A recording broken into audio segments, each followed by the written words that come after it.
Hello, everybody. Welcome to Timesphere, where we have timely discussions that are hardly ever on time. Scott and I are joined by, well, never mind. No, we're not. We're no The longer joined. second, the Yeah. second we hit record, he Yeah. said, "I'm done." He's like, no unpaid appearances. Yeah. Already done. Peter made his mandatory podcast appearance, and he did it. Well, we're going to start talking about AI later, and he's going to start getting real mad again. He loves AI. He loves. Yeah, he He loves really AI. does. We know. So, anyways, yeah, welcome to Timesphere for this week. This is actually this is our first time where we've done weekly episodes, but like they've been split apart by about 2 weeks since we recorded, because we recorded before I went on a Yeah, trip, and then now we're recording the and you had some tech issues with oh uploading the my last god, that one that I think was got it delayed a bit, my and then we internet just went put out this for up a on solid Monday. like 30 something hours on and Ugh, off, and it was just I like, just no, you I don't would get just to. die. Dude, my internet sucks. Like, we've been playing Far West, which is that bounty hunter like Helldivers game in beta, in the early testing from an indie dev. hmm And Team of 7 people, very cool game. yeah, team of 7 people. Also, they made a Kimbot, which I've heard is also really good. It's like that same visual style, a little bit more colorful. It's more like a Ratchet and Clank game, but that's been on my wish list Okay. for a while. I just never checked it out. But same team. But yeah, the we've been playing that, and when I was trying to get that working and I was updating stuff, Desmond was like, "Why aren't you just in call hanging out while you're doing this?" And I'm like, "Desmond, my internet won't let me be in Discord and use Steam downloading at the same time because it's that bad." And it's not even like that bad on paper. Like on paper it looks good. It's like 200 up, 200 down at like it's okay. Like That's pretty good. Yeah. solid. But it's never that. It's never that. That's like at No. peak performance. It's like it's supposed to be like 200. It's supposed to be like, oh, it can be like 500 500 down to 200 up, like max or whatever. I don't even know what the numbers are. Regardless, never hits that ever. So Since you mentioned Peak, I know you didn't mention Peak the game, yeah. but I found an amazing quote today from the developers of Peak talking about like the affordability of games and what like Yeah. so this is from, I believe this is from Steven Totila's game file. Yeah, I know they Yes, did it is. a couple interviews recently with a couple different places. That's probably one of them. I just want to read this and check out Steven Totila's game file. I saw he Yes, also please just did do. an interview with Insider Gaming, who I used to run with. They do great work too. Lots of game media support nowadays, including Mothership, which I know I'm True. pretty sure you saw. The sort of women centric indie game or independent games media outlet that's being set up by a lot of ex Polygon people. Nicole Carpenter, who started off at Dot before going on there. Yeah, I'm really excited for that. But this is from Steven. This is from his talking to I believe Nick Kamen. He's one at AgroCrab. We had this is Kamen. We had this joke of like, how much is a game really? In a player's mind, what does it mean to spend $5? Well, that's $5. But $6? Well, that's still $5. $4 is also kind of $5. $3 is $2, and $2 is basically free. So you've got these tiers, $12, that's $10. $13 is $15. And we found that $8 is still $5. It doesn't become $10. $7.99, that's $5. So $8 going to $5 is the biggest differential we found in pricing. So we found it very optimal. Incredible. That's a great quote. Like I mean, it's also a true. great Yeah, it's I mean, like it's a thing where like depending on the day, you hear that and go, "What?" And a different day, you're like, "Oh, I get it. Yeah, totally." well, we've been around the block long enough to understand, like, especially since we have friends that play a lot of these, like the friend slop, whatever you want to call them, games, where it's like repos in that 11.99 tier, Phasmophobia is in the upper, like at 24.99, Yeah, like Peak is 7.99. Far West will probably be in that like somewhere between that 8.99 and that like $15 tier. Like all these games, which is still $5 or e- $12 or whatever exactly. whatever Chris was saying So or Nick was saying. but we have friends that'll be like, "Oh yeah, this game is only $10. We should all get this and play it." And then we end up playing it like twice or whatever. But for a game that's $10, playing it twice isn't the end of the world. It's the, oh, convince someone to get a Monster Hunter kind of game, Yeah, and then they play it twice and drop the game, and then there's no refunds, yeah. no nothing or whatever. But I like mean, that's the far end of the scale versus what they're talking about with yeah. Peak. And what kind of fell into that trap was, or what got another extreme example was Concord, because it was a Yeah. free multiplayer shooter that you had to pay $40 for. And they tried to be cute with the pricing, where it's like, oh well, it's not like these other free to play shooters where you have to buy a new season pass every month or whatever. You get all that with the default price. But because of free multiplayer shooters, and it's such a saturated market, and you could just go download Valorant or Marvel Rivals or whatever, Yeah. then not only do you have to pay $40, you have to convince at least one of your friends, perhaps multiple, to also pay $40. And then on top of the other issues that the game had, it was an uphill battle from the start. That's why fighting games are. But That's where we're sitting at with fighting games right now. Where it's like I haven't like deep dove numbers on 2XKO or talked to the 2XKO team. It's about to launch on console, so we'll see how that ticks it up again. Like it's about to full release, not just release on console. It's about to hit like basically right, 1.0. that's what I figured. Yeah, But like that's a conversation a lot of fighting game developers been having for. I remember back in 2021 when the second edition of like this COVID brought on roundtable between a bunch of big fighting game executives at a bunch of companies. They just got together and talked for a couple hours on stream. They were talking about like how they're avidly looking at like what these free to play games would do, because that's the easiest way to get player acquisition, is to convince people to play a game for free, and then you have the little like cosmetics that are a couple bucks, or you have like the battle passes or whatever else you're doing. And some games are already doing that inside of their premium games. Like all the fighting games have, like Tekken has a battle pass, Street Fighter has a fighting pass. They all still have battle passes, but the big one that always stuck out to me is Sega and the Virtua Fighter team, the now Virtua Fighter Retro team, who I've talked to the head of. And then we're talking about how successful bringing Virtua Fighter 5 Ultimate Showdown, the re-release remaster of the old the latest edition of that franchise before the new one that's going to be coming out. That one they released on PlayStation Plus, and they saw massive success, like huge amount of players adopting the game. That's why Rocket League was such a huge success initially. Was because they released it on PlayStation Plus for free, even though it was like a $20 game at the time or whatever. I forget what the cost was, but you get the players in, and then you get exactly. Them buying the so my thought process is, how did Sony not see that? See two games, not one success, not two success, probably more than two successes, like two major successes. Virtua Fighter 5's resurgence has led to that game getting a new version this year and a new game in development when the franchise was essentially dead. Rocket League is Rocket League. It's still going. But there's definitely way more games that have popped up on PlayStation Plus as a free game, or even like the games catalog now, where it's like, oh yeah, now people have access to it and they're playing it more than before it was available there. How do they not put Concord into that? Because they're still making money off it. It's a first party game. So that's a first party game you get free marketing for, because you're putting it as a free game for your service that you're going to be making money for. You're probably going to get either subscriptions or people buying the game outright. Yep. Either way, you win. And then you don't have to convince people to buy the game, because I have friends that have PlayStation Plus. So even if you don't, even if you didn't have because you didn't have a PlayStation 5, or I didn't have a PS5 exactly. at the time, yeah. It's a PlayStation 4. I think it was playable on PlayStation 4 too. Concord's Concord. I don't remember. But regardless, I could have hit up my friends that have PlayStation Plus, even if I couldn't convince friends who didn't have PlayStation Plus to get the game, and we could have played at no additional cost, because we already pay Sony X amount of money per year, and we probably would have had a really good time with the game.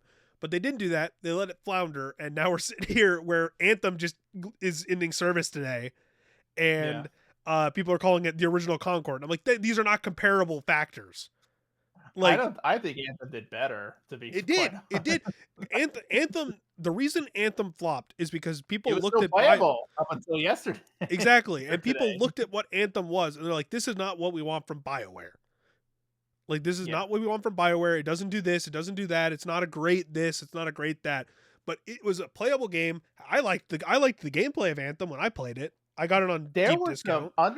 Under the mess that was that game's launch, and the bugginess and the lack of content, there was a cool game. Like, just hidden in there, and it just never. They couldn't get all the other muck out of the way. Every time they also canceled Anthem Next or whatever. They scrapped that team that was supposed to go in and give the game basically like the No Man's, not in that term, but like the No Man's Sky refresh. And I think if that team would have gotten the chance to really go deep and refresh the game, it could have succeeded. Absolutely. but we're at a point now where that's not. I just remember the cap to that game was, I remember someone playing the game in like February, into February 20, I don't even remember when that game came out, but like a couple years after launch, playing the game in like February, and the Christmas stuff was still up in the game. Like the Christmas decorations for the main hub Yeah, were they still did. up in the game, and it's just like, Yeah. okay, that's the point we're at with this game. So, anyways, yeah, buy a bunch of indie games. Just go buy indie games. That's what I'm Yeah. telling you. I finally I don't know if I told you this, Scott. I finally caved and bought my first game in the last couple months. Okay. I bought Star Overdrive, which is Okay. a smaller game. I don't know. I haven't really looked into like who made it or whatever, but it's a game where you're riding a surfboard, hoverboard, guitar through like deserts and stuff. That sounds And cool. I saw it the first time it got announced, and I was like, because it was in a Nintendo Direct a couple of years back, and I was like, this looks rad. I played the demo on Switch, and I thought it was cool enough to like keep an eye on it. And then it went on deep sale on Steam the other day. I got it for like $13, and I was like, yep, I'm gonna. So that's the game I'm gonna start, I think, this week. Okay. Yeah, I'm this was cool. yeah, very excited to try that out. But that's the first game I bought and I've actually purchased in I don't know if quite a while. I said this last episode, but well, I have two games. Oh, well, the I don't know if I said this last episode, but I rolled credits in Star Wars Outlaws. You mentioned that. I did mention that. Okay. Mhm. I probably talked about it already. Then I guess we'll say on what day would this be?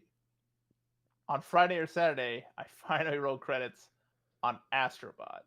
I Okay, finally, that's new. I Yep. only recently got the PS5, and so now I'm trying to like get through. I started off with that because I'm like, I know it's good. I've seen my girlfriend play Yeah. it. I know it's great. It's definitely not as big as everything else, so I can, it's no Ghost of Yote, which I do want to play, but it's like I gotta have some time before I dive into Yeah. that monster. Um, but I know we're just replicating what was said in 2024, 2023 when it came out, but just what a charming, thoroughly enjoyable game. Just it start to finish, incredible. I'm having 100%ed. I still might. I haven't decided It's a yet, game. but It's definitely a game you can just pick up and do a couple levels and then put down after you yeah, like. It's a slow 100% that you can do. yeah. I want to try a little bit of those like challenge Yeah. modes that come up after you roll credits. And like I love the credit scene as well because it reminds me of I remember like Smash Bros Melee when you could like shoot the credit names Yeah. as you're flying by. I just thought that was great vibes, and I thought that was super fun. But right now, I think I'm thoroughly focused on Hades 2. Mhm. That's gonna be my single player focus right now. I've been playing, like I said, been playing more Arc Raiders. And that's something I want to briefly bring up when we were talking about like battle passes and in premium games. I think that's a good example. I mean, as good an example as you can get of like a battle pass inside a premium game, because they do allow you to sort of essentially unlock them like all without spending money if you put enough time into it. But the rewards are good enough that if you do want to pay for it, you can. And so right now I'm trying to get like a golden hockey goalie outfit, which is just very funny. And you get like a sweaty like gym bag with like a bat in it. And I'm like, yeah, okay, this is fun. This is fun. I will report though. Finally, I committed my first murder in Arc Raiders. I remember this. It I happened. had It happened while we were playing. We were in call when you did you it. guys were playing Far Far We were West, playing and Far I Far and West, and you I were playing Arc Raiders. Yeah. um yeah I wait, what was it? What was the one that happened? Oh, You got betrayed. I remember you got betrayed right before it. You were just like, well, I guess I got to pay I this got I got forward. I got betrayed by dude, and then I got a oh, I do remember now. I was on, I want to say like Stella Mortis. Mm. I was on Stella Mortis, and I was in like the little train. I was going to like the little train lobby or the train station where you extract. um, Went down there, and there was someone else that already called it, like called the train to come in. So I get down there, he comes in, he's like, friendly. I'm like, yeah, friendly. And then like we walk in, and he goes to the console to like punch us in to get out of here, and I just shot him dead, just absolutely knocked him out. Knocked him out, and then started looting him. And I was like, I got like a minute before the doors close. I'll take my time. And then I'm looting him, and like the items are slowly appearing, waiting for everything. Like, oh, he's got like this little shield and this gun. I'll take this. And then I just hear like dump, dump, dump, and I back out of the inventory, and it's another player with a bat just beating the Wailing crap on out you. of me. I'm like, ah, and I get knocked down but not out. And so I'm like, oh, what do I do in this situation? No, I know. I'm gonna lie. And I was like, oh, I just found him. Like, what? Oh, I swear, I just found him like this. I just found him like this. I just wanted to get his stuff. And so then he doesn't say anything, but he's holding the bat, and then he like walks past me and goes to like, and he starts doing the extraction like to get us out of here and like to close the doors. And so he does it, closes the doors, and it's got like three, you get like the 3, 2, 1, and he does, and I go, oh, thank you so much. I did kill him, by the way. And then we were in there, bang, back to Spur, back to Spur runs. And I was like, yeah. And then I was like, oh, this is fun. But now I feel like I've screwed myself for the future because I'm just gonna be putting now like the other like lying shit players who just are like who lie about being friendly. Yeah, you're no longer Because in the good boy lobbies. You're no longer in I the will like say, the oh my Halo god, Angel prior to area. that, I have been in just like the friendliest, like carefree lobbies known to man. Like people just walking past each other, not even saying anything, just like looting by each other quietly. Like everyone's just like doing their diligent looting and Yeah, you leaving and lost not those bothering privileges, anyone. Scott. You lost those Fighting, privileges. like it turns into PvE, like everyone's just fighting the arc together. And no, now I'm gonna get thrown into the rats. Scott's been banished to the rats. He's getting thrown in the sewers now. I'll be king of the rats though by the end of it. Don't you worry. I'll, I'll carve a trail of blood and broken shields. Well, Scott, I will say, speaking of rats, you don't have to. You're not a bottom feeder anymore when it comes to your sports fandom. Because I wanted to talk about this a little bit. So, Yes.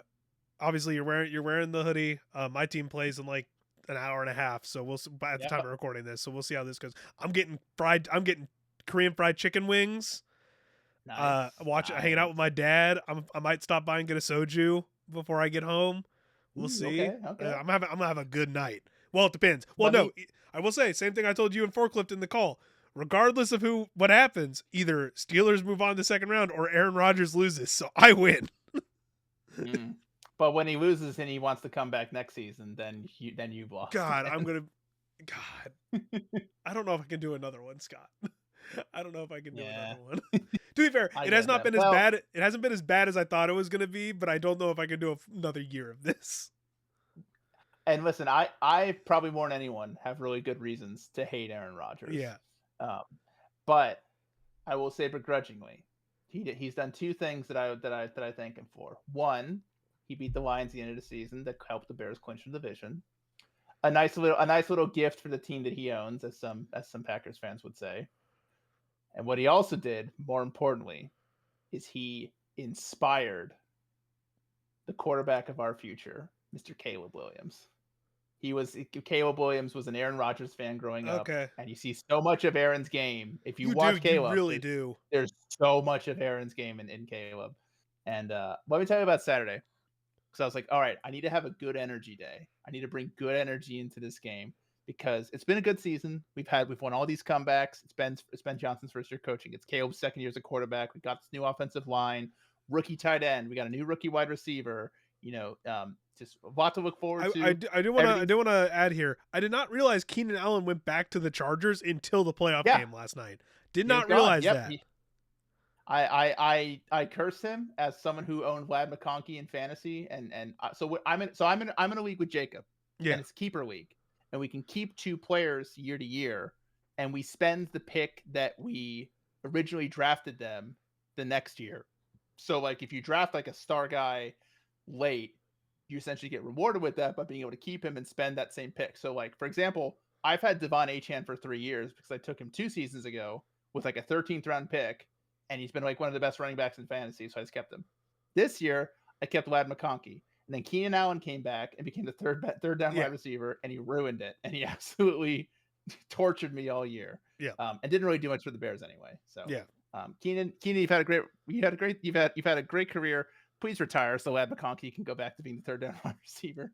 But Saturday, I wanted to bring good energy into that game. Like I gotta have good energy, especially because I'm in a Discord where we do our regular 10-man Counter Strikes, and there's like 3 Packers fans, and they are chirpy. And God, I didn't want to hear. I was like, this has been a good season. Please don't let us lose to the Packers in the playoffs. Because I will not hear the end of it from them. It started off poorly, and by that, I don't mean the Bears. I mean me, because I woke up with terrible constipation pains. And so the day it was, well, like the Bears, we rallied. Got on the treadmill, did a 1.5 miles, did some reading, did some laundry, took my girlfriend out for dinner, and then we got to that game. And the first half went pretty poorly. I was like, I'm gonna stand up, I'm gonna like walk around, pace around, because that's what I did when we played the Eagles and we won. It wasn't working. So I tried a new strategy. I sat on my bed and I played Hades 2 on the Switch, and I like would look away for most of the game. And I was like, if I don't look at them, there's less pressure, and they'll start playing well.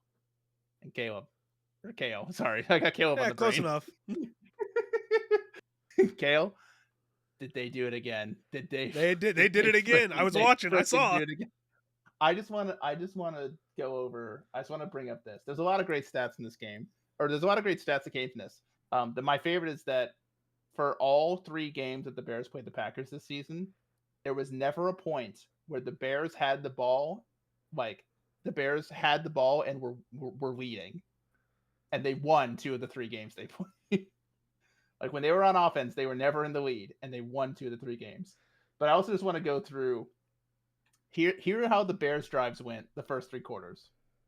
Field goal, interception, turnover on downs, field goal, interception.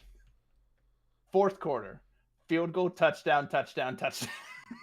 just unbelievable. Just 20, what is it? 25 points in the fourth quarter. Just an incredible collapse by Green Bay.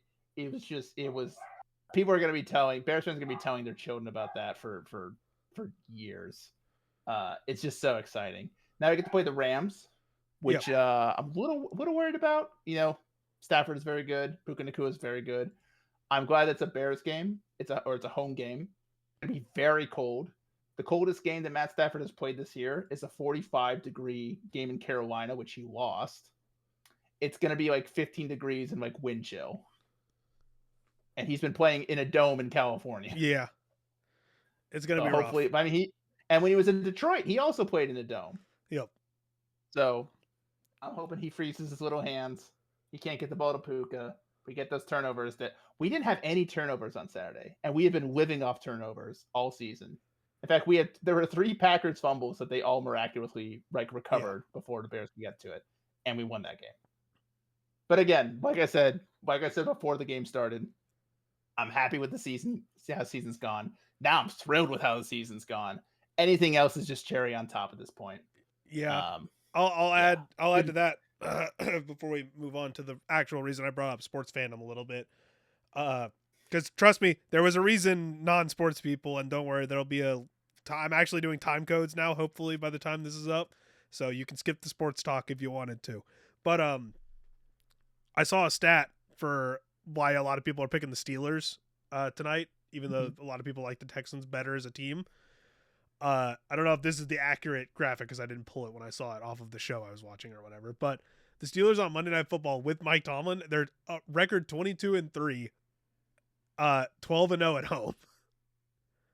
So that's pretty good. That's pretty good. It's pretty good. And the stat I saw was crazier than that because it's like total like live like primetime football appearances. He's like some crazy number in 4 or something. So regardless of what happens, cool, great, awesome. Let's see what happens with our teams moving forward. But I did want to talk about the translation between sports fandom and esports fandom because I find that it's really, I mean, both of us, we follow in one instance, and I kind of did it in the NBA too. I kind of swore off it once I started writing about the NBA. I kind of swore off allegiances a little bit. Just because when you're writing about something, you kind of have to you have to take a step back unless you're like a homer writing about specifically your home team, and even then you still have to look at through a critical lens. So in esports, we obviously both have teams that we really liked in our games that we covered, but esports fandom's a lot weirder, and I wanted to talk Very, about that a little bit very different. because obviously you're a Bears fan, I'm a Steelers fan. The Steelers are like the one team that I'm like, that's my team. Like you can call me a Thunder fan or you can call me a Celtics fan. I've been both over the course of really liking the NBA and following it a lot. But like in esports, I struggle to be like, I can always point to like, man, I really liked watching that team. Like I really liked the OG team that won 2 TIs. They're probably not my favorite Dota team ever, but like I really liked them. They were always, well, I say they were always. No Tail and Seb were always really good interviews. The rest of them, Yeah, we can talk about yeah. esports interview stories later. But But you bring a good point. Like you kind of when you're in like the media scape, you kind of not rooting for, but maybe you do silently, you don't tell anyone about it, but you're like you do like want to see the people who make your job easier and better yeah, succeed because it's like I like to talk to like I'm gonna talk to this person. They're either gonna be very happy that they won or very sad that they lost. I'd rather talk to them when they're happy because one, I like them, and two, it'll be better for content as well. Um, yeah, I mean, I will say like when you were talking about like you can't really be a homer anymore. Up until when I took a step back at the beginning of this month when I was writing for Dust 2 US for the past year, and we're pretty unabashedly like fans of North American Counter Strike, so well, we kind of got to be I'll say homers a little bit. there's a difference between that. That's kind of like Olympic stuff. So like that's almost like an Olympic kind of approach to it, where Mhm. you can. So if you're a publication covering a sport, you can't be biased towards like if you're a national pub, you can't be biased Yeah, towards where you're based out of. So if you're yeah, based out of Chicago, but you're a national pub, you can't be biased to the Bears and the Bulls or whatever. But mhm. during the Olympics, you can definitely still be biased towards North America or well, US, US. where for for us, it's like, oh yeah, if you're a US based writer or publication in esports, like depending on the game, like the US has not been like a dominant force in a lot of esports when you get Mhm. to the world level. So Yeah, when when you you get get in that when you get that there. one, like Mhm. you, Yeah, well, because like, well, let's talk about that a little bit. Like, I mean, the North America only esports or North America dominant esports are, your Call of Duty and your Halo have always and always probably always will be, um, North American dominated. But Counter Strike, it's been very rare. It's pretty much like Cloud9 winning the only time where they've been like really historically relevant, like at the top echelon, is Cloud9 winning the major, which then that team immediately fell off or broke up, and like some went to MIBR, and then that just completely fell apart. And then like I want to say 2019 Team Liquid when they dominated the Intel Grand Slam, and that's it. That's really, and then like right now it's like different teams kind of like there's like M80, NRG, Passion UA all kind of in the mix, and that's really about it for like international relevancy. I mean you have this, Valorant on the other hand, yeah, a go ahead. lot better, a lot better. Mm. They've got 2 world championship teams, the rating ones in NRG. Some of the most popular, most watched teams are based in North America, Sentinels, um, Cloud9, G2, NRG, also really popular. Evil Geniuses still can like they still got Potter, so I always like to spleef whoever that they sign. She'll make it work somehow, and they'll at least be a competitive team. Um, but yeah, and I'm really excited. I'm really excited to see.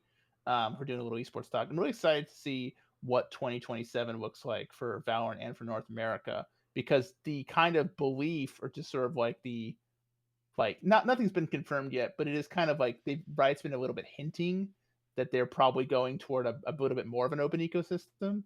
That maybe even partnership goes away. I've heard nothing like from any official sources or from people who would know, but it does seem like it does get a little bit more open. And then it's like, does that hurt North America? Does that make it better? I know there's a lot of tier 2 talent that can now maybe get better opportunities, so that's always good. But we'll see.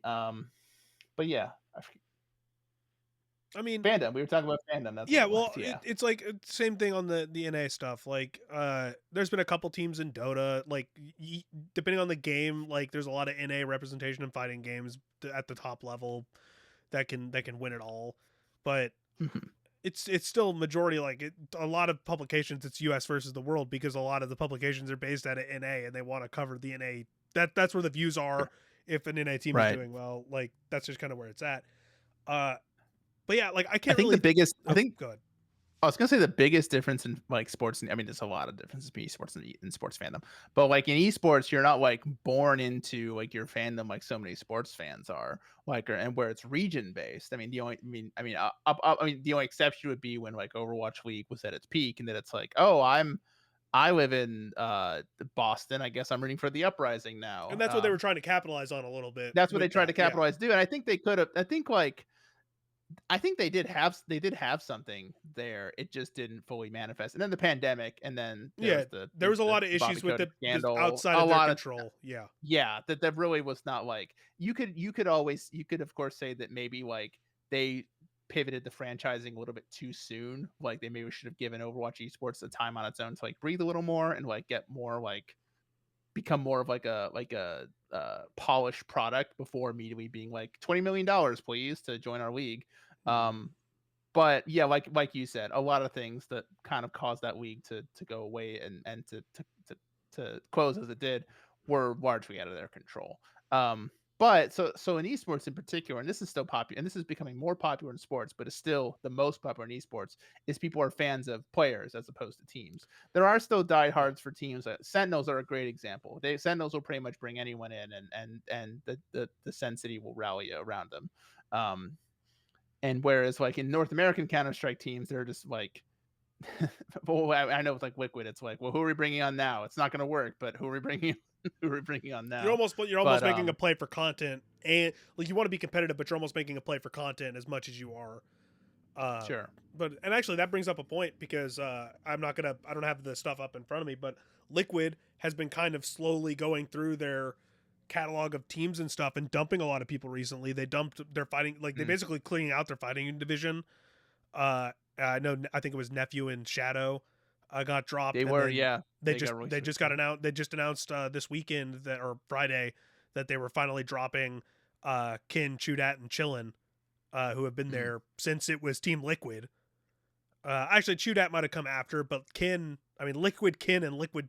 I mean, most people just call him Chillin, dude. But like the Liquid in front of the name has been there for so long that you just kind of synonymous with them. But they're all three gone now. And they did a really nice send off, which I think is partly because they didn't do a very nice send off for the other fighting game people. I know the media team over at Liquid usually is very kind to their people, and they did a really emotional, really nice send off for those Smash players. But I mean, yeah, we're sitting here at this. The point being is that you almost see in this era of like big personalities, people becoming more fans of the players, especially outside of like the Sentinels and like the T1s and stuff. Yeah.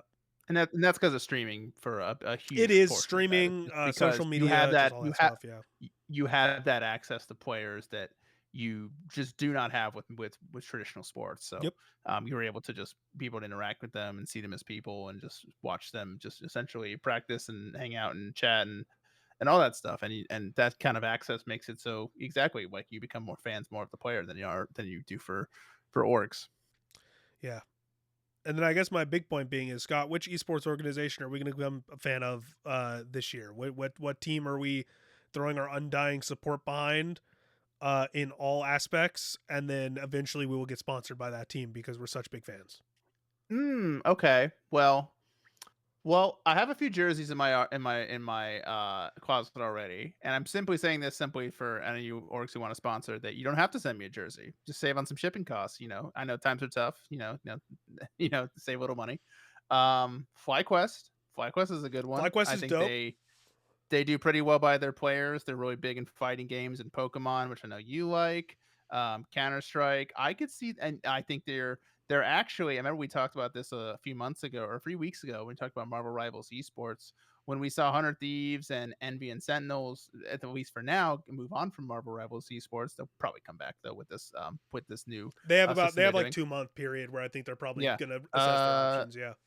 FlyQuest stay, or actually, hold on. Let me confirm that before I just go ahead and say that is definitely. Regardless of how they're confirming whatever, FlyQuest, that's a top tier option, especially since I know the people that make their jerseys, and their jerseys are awesome. They always have killer jerseys. One thing that I love about the FlyQuest jersey, and maybe I can actually grab it real quick and I can show people. And yes, they do still have a I don't know, Rivals they team. do still have a Marvel Rivals wrestling. Yes. Let's grab that here. It's here somewhere. Oh, the Shopify Rebellion, also a good jersey. Mm-hmm. They're also partly creator owned, creator operated now, so that's interesting. Yeah. Oh yeah, I could actually show that. So when I got the jersey, it came with a little box and some pins, and my girlfriend actually took that from the That's box fun. that it came in, and she like put it up on the wall as like a little wall piece, which was very cool. That's fun. But right, I was gonna get their jersey. I'm gonna take the headphones off so we make this faster. So I'm not just those are some good options. Cycling through my stuff. Here it is. What I like about this is you see this a lot in jerseys where the brands and the sponsors are just like a little bit like much, where they're just like, you essentially looks like a NASCAR jersey. Yeah. This is the FlyQuest jersey. It's very it's like, obviously they've got the cool like floral patterns. It's a great color, and like their sponsorship, like so really like the master, like you can tell it's the MasterCard logo. Yeah, but it's also subtle enough like, that it doesn't MasterCard. Like yeah, it's not like a giant like big logo on it. So yeah, I thought this was a cool jersey, so I picked that up. I've got an EG one as well, which I picked up right before they won. Funny story. That was right before they won Champions in 2023. I brought it to Los Angeles for Champions. But obviously I waited until after the tournament to like wear it because I didn't want to like be like a like an objective journalist and then walk around with an EG jersey. And then I was in the airport to fly home, and I was wearing the EG jersey. I was like, "Hey, I've got the jersey. They won. This is great." And so someone came up to me and said, "Congratulations." They thought you were a player. I was like, "Thanks." Or like a staff member or something. They're like, I don't know. But well, that's a fair assumption because a lot of people don't wear esports like jerseys out in the wild for stuff. Yeah, I just remember vividly back like this was back must have been like 8 or 9 years ago. I was driving by my high school, me and my friend, we were gonna go somewhere, and we saw my high school's like cross country team running, and one of them was wearing a Navi jersey, and I was like, what the like I like turned my head as I was like, is that a Navi jersey just out in the wild, like some like 16-year-old running through the parking lot. I'm trying to think. I don't have a lot of esports merch around. I think I have a Navi hoodie, but I got that from like ESL's old shop was doing a clear out sale, and I got it for like $5. Yeah. So I got that. If you can see the gray hoodie on my camera, that's a Cloud9 hoodie. I've got jerseys for FlyQuest, EG, and Shopify. And then I've also got a Shopify t-shirt that celebrates the Shopify Rebellion women's roster winning Game Changers. And I've got a Cloud9 t-shirt. It's like C9 2023 World Tour or something like that. I think it was like on their like clearance rack. And you know, essentially I would just get more. Sentinel stuff is cool, but it's always really pricey, and so I'm just like, it's a bit out of my price range. But yeah, I mean, I'm the same way. I've thought about buying some OG stuff because they have some pretty cool merch. I wanted to get the Seb scarf that's just his name, but it's Seb from the Yell when they were winning for their second win. That's the voice line in the game now. I really like that. I've got like a couple things here or there. Like I've got some old Philadelphia Fusion shirts from the first season of Overwatch League that I bought. Yeah, okay. Because that's what I used to. Yeah, go ahead. I just remember now. Sorry, I got a Founders hoodie for the Chicago Huntsmen, which is like Optic's like off-brand, like not off-brand, but like what they like went by, or not. Sorry, not Optic. It was okay. This was weird. So I believe at the time Hex had sold Optic to like Immortals or something like that, or like the company that owns Immortals. Was it Immortals or Envy? I thought it was Envy. No, it was Immortals. Okay. Envy comes in later. Oh God! And so I remember this whole saga because I had to deal with this when they signed Wizrobe, and then they did like God. It's a whole.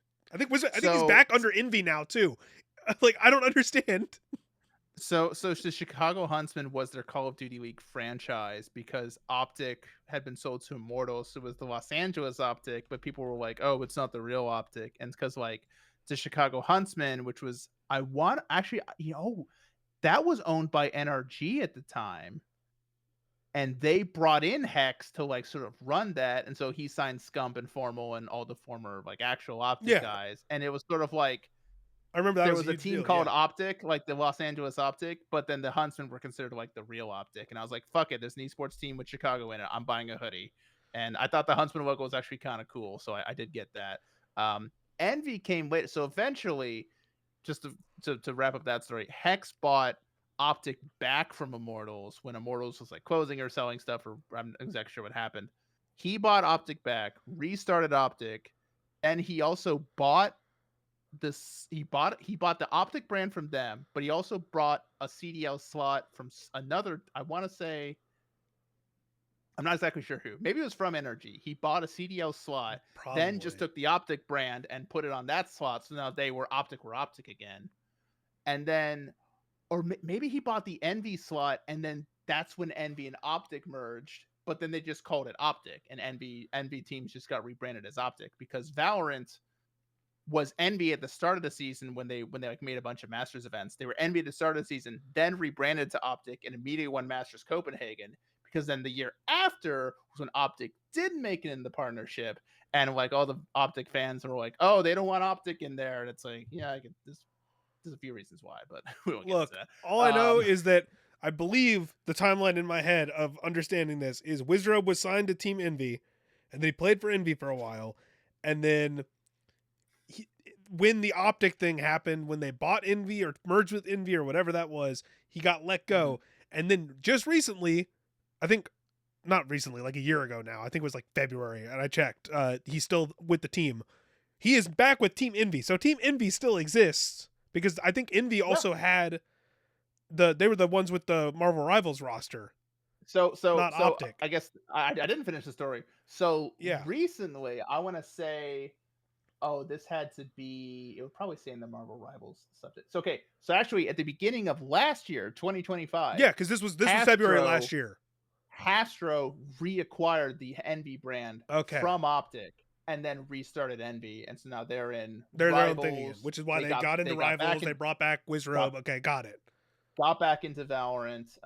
And then I think they're like, and they're doing the thing that both and Hastro and Hex are similar in a lot of ways, and they're both doing the maybe we'll get back into Counter Strike, and it's like I don't know if they actually will. Bro, at this point, just like sign people you like and get into the games you like. Nothing's profitable at the Yeah, level that these teams are at right now, except for content creation. Just like yeah, whatever. Regardless, that was where my mind was at because I just remember Wizrobe getting let go when the Optic acquisition merger thing happened. So, uh, regardless, are we ready to get into actual news now? I sure. guess Let's do kind of. that. This is not really the first. This isn't really first the news story. I just wanted to talk about this. It does actually tie in nicely to sports and esports because betting is everywhere. Everywhere. Like it used to Yeah. be slowly encroaching. Like it was everywhere in esports for various reasons, and then it kind of got consolidated, and then it kind of came back as like actual betting and not skin betting. We had this whole Mhm. conversation last week or a couple weeks Skin ago betting, now. it's the original skin betting where you would bet the actual Yeah, items in your we Counter Strike we inventory. That's gone because the yes, iBuyPower scandal was uniquely tied to exactly. that, and then that Valve pretty much went scorched earth on all those Exactly. guys. So we had like one version of betting in a lot of esports, and then it kind of got consolidated because a whole bunch of things happened, including players getting banned in a bunch of esports, uh, Mhm. and then like punishments and everything. Then it got consolidated down into like the more modernized version of gambling that we have now, whether it be regular or crypto. God, I remember Mhm. writing so many crypto betting ad stories for Dot back in the day, For the sponsored which stuff, is a yeah. whole other thing that we'll get into at some point with one of our former coworkers. I've got stories for days on that stuff. But uh, the now we're in an era where sports betting is so normalized in modern sports and Yep. actual sports and esports to an extent. Esports is a little less like open to everything, but modern sports is it's Yeah. everywhere. But now we're getting these brands that are popping up that are you just bet on anything. So this is a Yeah, more recent non-sports, development like real that is, news and politics and yeah, like politics. will Oh, this person go to jail in the year yes, 2026? And literally weird stuff commodifying like that. every opinionated thing ever, and this is what they want. There's you can I listened to some interviews with some of these CEOs of these companies. So the big ones are Polymarket and Kalshi, I believe, Yeah. are the two huge ones. I'm just gonna say before we get into this, these sites are heading for some massive effing lawsuits because there Oh, is 100%. already some incredibly shady stuff about like Well, clear like insider knowledge that people are using to it's like not just that. Well, oh, 100%. Like there's going to be lawsuits for forever, but there's so much money in these, like who knows what those outcomes. That's an area that we're not, we'll have to dig more into that before we can talk on that. That's like actual journalism stuff that we haven't done for this. But the point being is that I wanted to highlight this because I saw Jason Schreier post about this the other day, where he was on a Mhm. podcast talking about GTA 6. Never once mentioned that GTA 6 will be delayed. Obviously, Jason Schreier is like the premier big name. If you want to look at a reporter that's giving inside information about or something that's happening, and he's obviously reporting on Rockstar because just today and a whole bunch of other stuff happened around the 21 or 31 employees that were fired because of unionization. They claim to be fired because of unionization out of the UK, and there's a initial ruling that came out of that that's endangering some of their work visas and stuff. So we're not going to get into that because that's a ongoing thing. I saw that People Make Games, I believe, is going to put out like something on the actual ruling and some of the more detailed findings from this within the next 2 days or so. So I didn't want to talk about that because it's going to be old by the time this comes out, or potentially old by the time this comes out. Regardless, Schreier posted a graph of a Polymarket graph talking about will GTA 6 launch be postponed again. It's trading. There's 66% people say there's a 66% chance that yes, it will be delayed again. It's got a $22,000 volume of bets. Yeah, so after Schreier's thing came out, within a day, the Poly market, I guess we'll call it an up. I've done a little bit of sports gambling, casually, safely, responsibly. So we'll call it will GTA 6 launch be postponed again? That market, essentially it was at, looks like 32% roughly, like yes, that it will. And then it's after skyrocketed.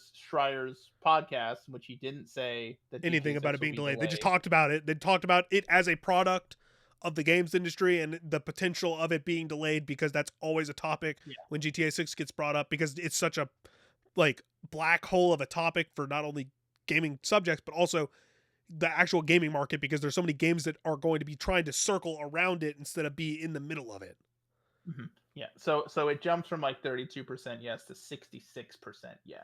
Yeah. And like we said, there's $22,000 worth of bets that have been placed, and it seems, on this. I don't know, Mike, if that means like over the past day or total. This was he posted this January 8th, and in a follow-up post he said Take-Two stock is down 4.26% because almost exclusively in likelihood because of this. Mm-hmm. Because there's real money being bet and people are seeing this, and this is reflecting a market.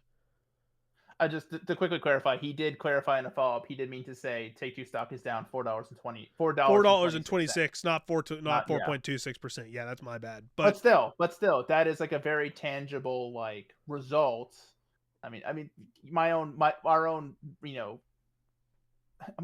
reservations of what the stock market means and what stock prices mean in terms of like confident, like that whole system being dumb and broken and only serving rich people aside. Yeah. This is still a very tangible result from like just wild speculation that then influenced like I don't even want to call it a major betting market, but I mean apparently it is, that appears to only be growing and growing. It's a market that popped up out of nowhere. Not out of nowhere. We knew this was coming because these people have been talking about doing this kind of crap forever. There's a video that went viral a couple weeks ago of the CEO or one of the CEOs of Kalshi talking about how they want to commodify every difference of opinion and make it a $1 million market. And that's kind of their goal, which is an evil thing to do. This is pure evil, and people are going to lose so much money on this because at least with sports betting. So obviously I'm not against betting of all kinds. Like gambling is a tricky topic to like hash out. It's very person by person. like, and how you interact with the thing. I don't like gambling. The only gambling I do is in fighting games, and I lose there. So, when I go to Vegas, or when we're playing Marvel Rivals Zombies, and we try to do like the random yeah, what's it called? yeah, like I never get rewarded Give for me a random one, gambling in yeah. video games. So why would I gamble in real life? Like whenever I go to Vegas, the only time I've ever gambled is playing blackjack, and I just like playing blackjack, and I always go to the like I never spend a lot of money doing that. That's just a fun game. I don't do gambling. So Yeah. looking at this though, the difference in this and sports gambling is this is lending itself to insider information being the only thing that matters in a lot of these topics, especially when it gets to will there be a war? Will this person go to jail? What's the result of this trial? And with sports, like a lot of I don't like the real time plus minus stuff. I don't like the being able to bet on a player's over under for specific performances like the day of. That kind of stuff don't like, because that leads to people getting mad at players and coaches and all these other things that could potentially lead to violence, and it already leads to an uptick in hateful speech and abuse and stuff towards these players and their like online lives and stuff. Yeah.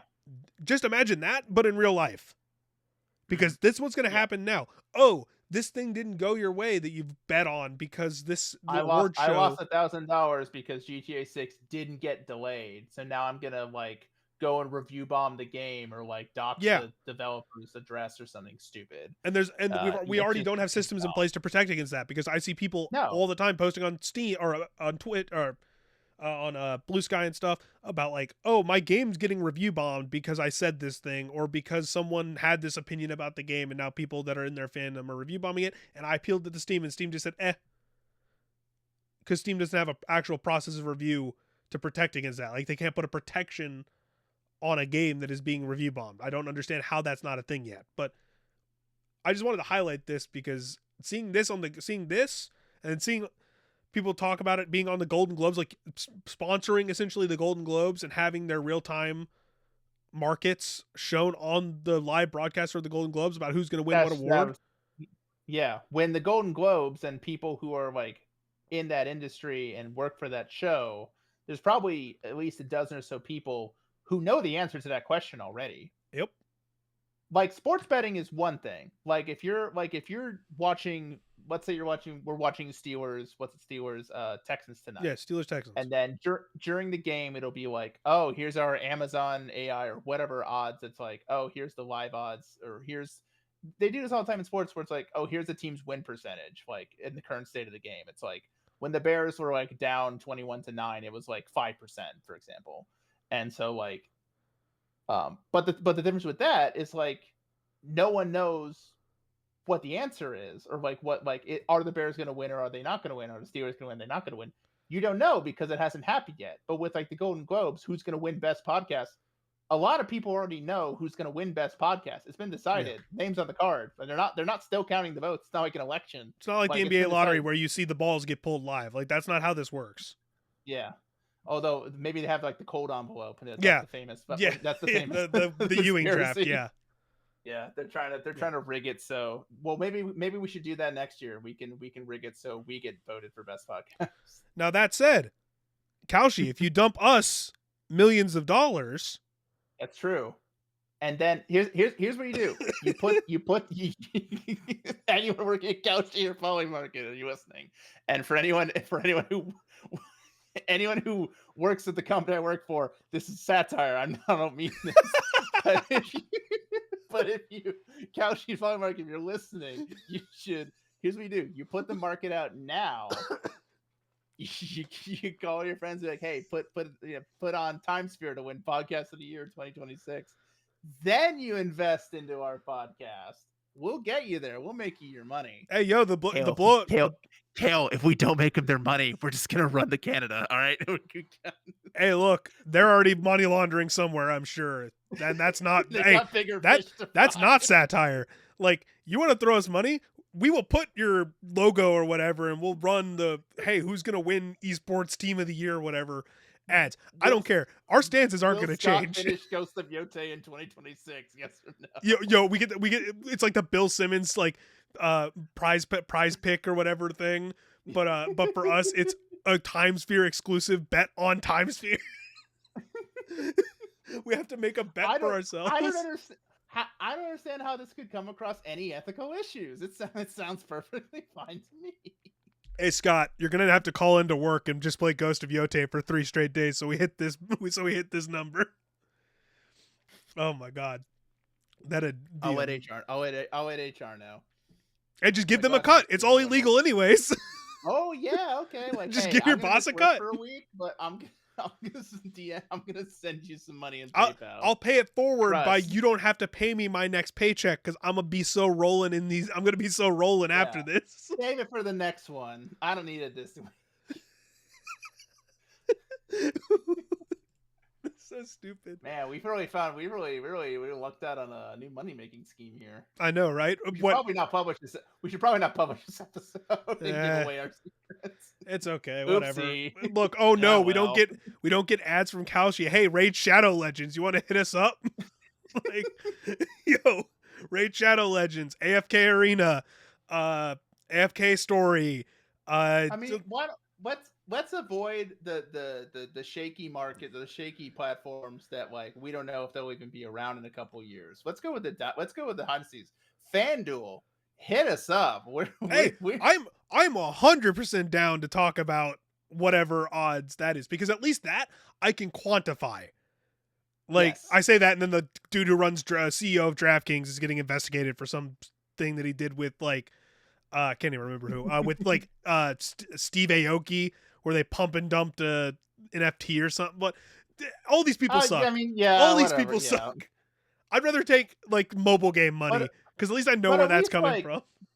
and at least like the sports betting odds, like I mean, each of these platforms they have like insane teams of like geniuses who just know how to set the best lines and like the best like Yeah. they like they're good at what they're doing. We're not, which is why I would probably like dissuade people from gambling now because the game it's gotten too smart on like the sports books ends. Like they know how to get the most money out of you. Like it's no longer like It's just like going you're to not gamble you're in Vegas. you're The house yeah. always wins in the end. Like Yeah. you're not You're not just at going odds to to win. a bookie at a bar who's just like, yeah, whatever. I'll give you a 50-50 on today's game, even though like one team is like stupid favored. It's like Yeah. it's just not you Unless can't you do it can find a niche that you really are just having fun with and you can reliably anymore. find a way to hit.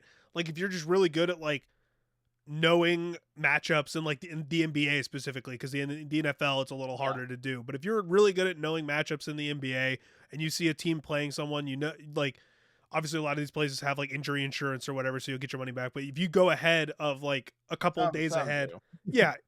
But like if you go ahead and Well, you're like, FanDuel does get a lot of. I mean, I may be sinking our odds of getting a FanDuel sponsorship, but that they've got. Well, I mean, it's an objective fact that is true. that there are fans who are upset with them because a player will get hurt in the first half, and they'll go, well, you know, The numbers are we still don't, we there. don't. Yeah, I get it. I do think they have changed that because other books like DraftKings started like advertising that they were like, oh, unlike it's just like a feature FanDuel, that gets added retroactively and then everybody it's like adds it. Bet And, Protect or whatever it's called. Yeah, that exactly. So that is a good thing about the sports betting market specifically is if someone sees a gap in the market that people are pissed about, one bookie will fix it, and then everybody has to fix it, or everybody will go to the one bookie. It's not it's a followers market, so there are a lot of good improvements that happen because of stuff. So one of my resolutions is to do. I definitely wouldn't say I did a lot of sports gambling, but essentially when I did, I'm pretty much not doing it all anymore. I have like one future still. It's like if the Bears and Broncos somehow make it to the Super Bowl, which actually could happen, which is crazy to think about. I mean, when I placed that bet, it was like I threw $1 on it. I was like, this will be funny. And it's like, oh my God, it might actually happen. But otherwise, it's like essentially got to the point, and I think I talked about this when we talked about resolutions. Yeah, you did. I remember you week. bringing this up. Yeah. Yeah, it's just like I'm not enjoying watching sports anymore when I'm just like I no longer care about the result of the game. I'm just like, oh, is this player going to hit his points or his passing yards? That plays or into what I whatever? was talking about earlier. Yeah, and he just get mad. Yeah, and that's why. And this is what I brought up when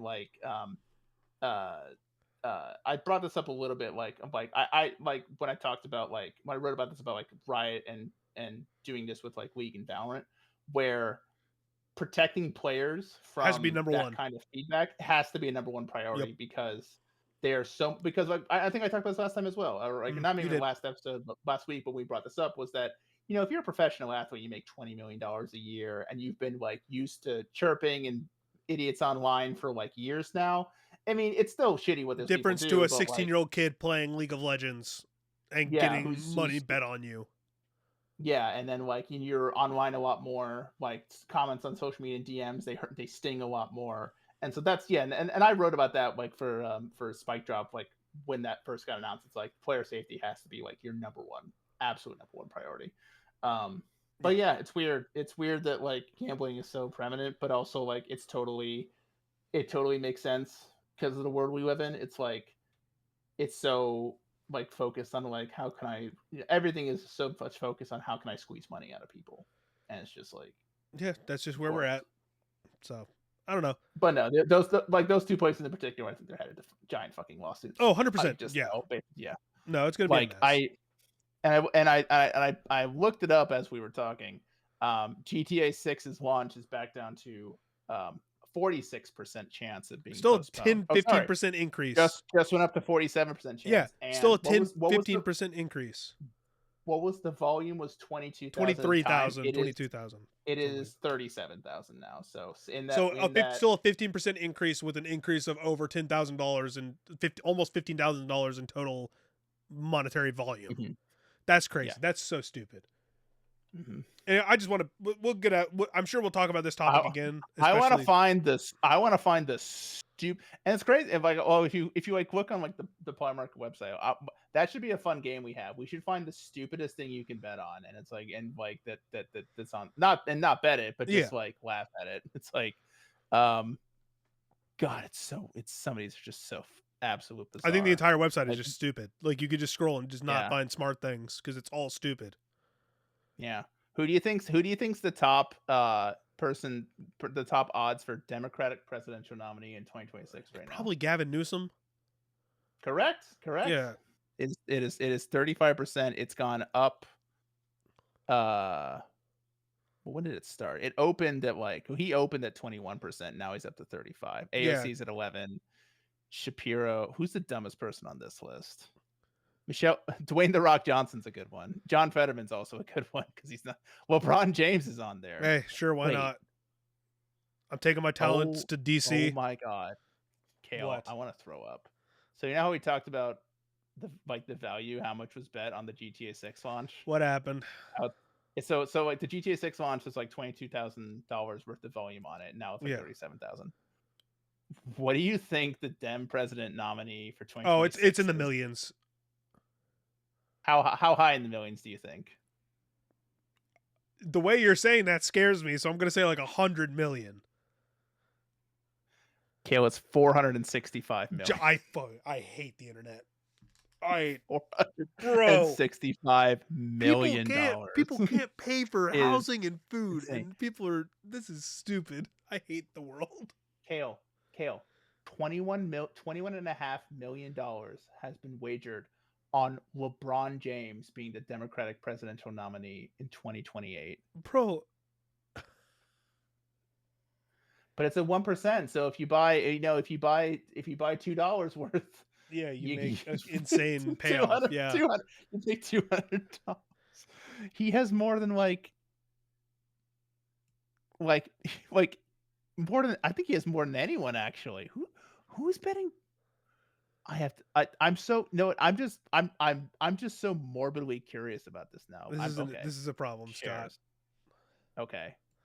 There have been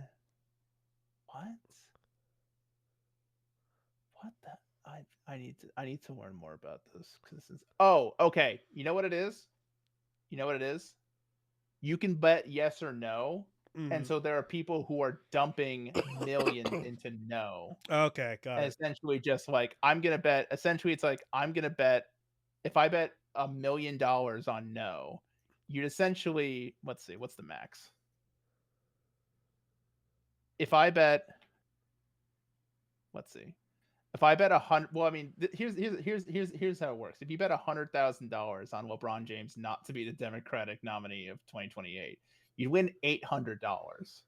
Yeah, so and it's so just people an are easy just doing bet this yes. Or easy bet it's no, just yeah. So if you bet For $1 $1,000,000, million, you get you win what? $8,000. Yeah, so it's just an easy So small return it's or just for some rich shit. people to like rich people or people with deep crypto wallets to just like make little extra money on stuff that would never happen. I don't think this market's going to be around long enough for that to happen. Regardless, Yeah. actually, no, it will I feel because it's bad. going to get I'd feel logged bad up if I and invested $1,000,000 into LeBron James not being the presidential nominee, and then the site closed and I couldn't get my $8,000 back or my $1,000,000 back. I'd be a little upset about that. But I will save this for a different day to just go through and just like laugh yeah, at some of that's a this. whole separate thing. I'm gonna find the fun ones and not like the morbid ones about like, will this war happen in 2026? Yeah. Jesus Christ. Let's talk about video games. Yeah, let's talk about video games. We're an hour into the podcast and we haven't even gotten to our main segments. People are like, we like the new format where it's more casual and you don't necessarily jump Well, right I into hope news. you enjoyed the new This week, format. this week they're gonna be like, we went a little too far, I think. I think you should talk about video games a little. All right, kids. Hey, comment of the You asked day, for an it. hour in.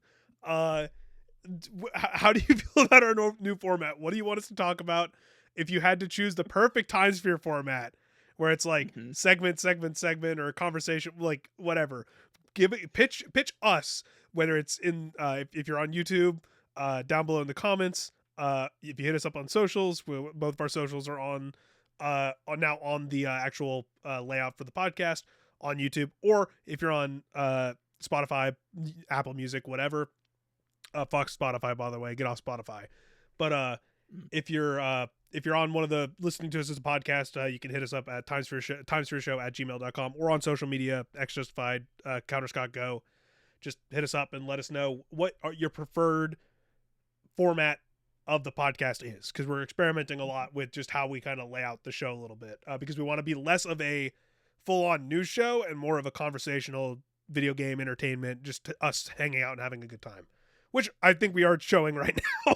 But next week on Polymarket, you can guess over or under an hour before we start talking about video. That's the podcast. That's the Timesphere exclusive Polymarket bet. That's you how have we to get guess in, when yes. we start talking about the actual video game stuff.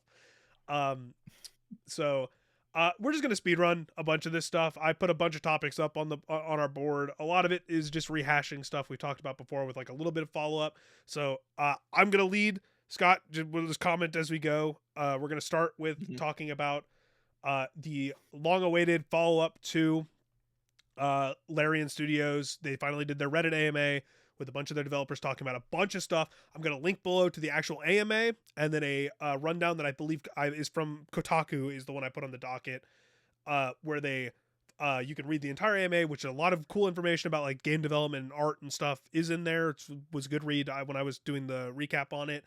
And then the rundown of like a bunch of new information about the Divinity, which is you can read about what the new game is going to be. But I wanted to specifically focus on these comments. What's his name again, Scott? You're better at pronouncing his name.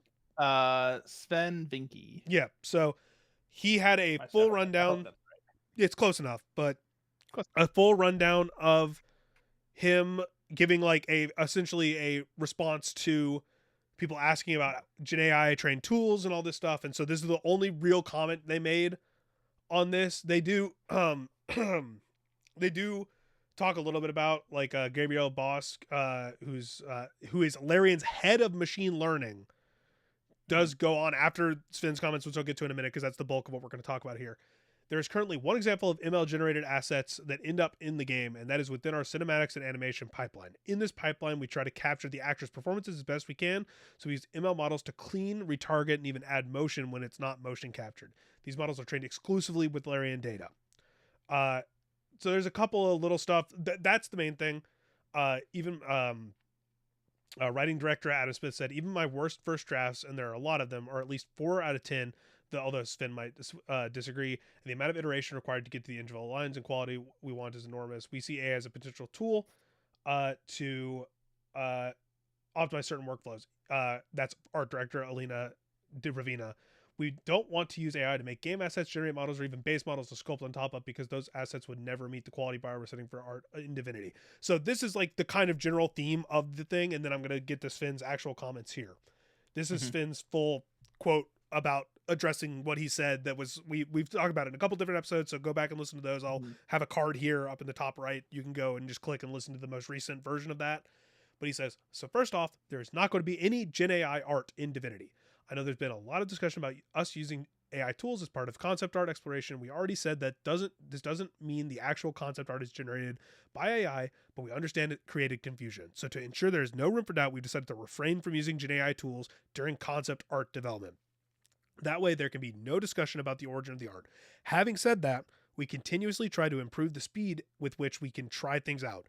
The more iterations we can do, the better in general the gameplay is. We think Gen AI can help with this, and we're trying things out across departments. Our hope is that it can aid us and refine ideas faster, leading to a more focused development cycle, less waste, and ultimately a larger quality in the game.